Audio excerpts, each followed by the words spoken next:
Madam Speaker. I came here today to speak on behalf of women and the parents of my district. Heck, honestly, I came to speak on behalf of all Americans who want their kids to be safe and secure in their schools and for people to be safe in their communities.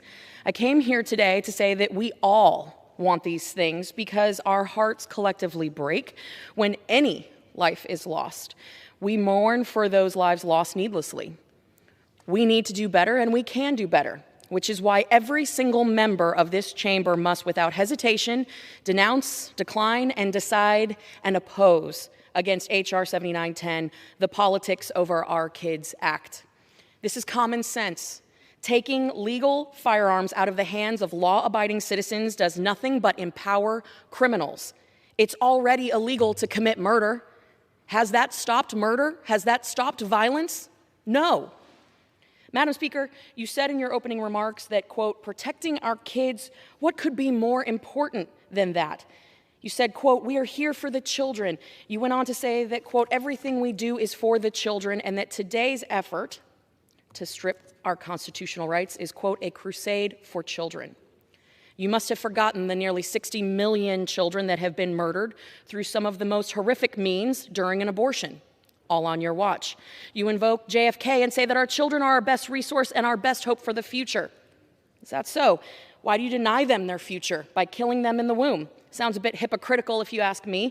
And you also made the statement that the leading cause of death for children is firearms. Then why does the data refute that? NBC News reported that motor vehicle deaths of kids from age 1 to 17 continues to be the #1 cause of death. Spare me, Madam Speaker, that you are here fighting for the children because your 3 decades in Congress reflect a record of anything but a fight for children. Certainly not the kids being trafficked at the border, not the kids being abused, not the kids fighting for their life in the womb, or the kids whose future is being stolen by abusive big government policies. If this were about protecting kids, then why does this bill do nothing to secure or harden our schools? Why was there no bipartisan efforts as part of this package?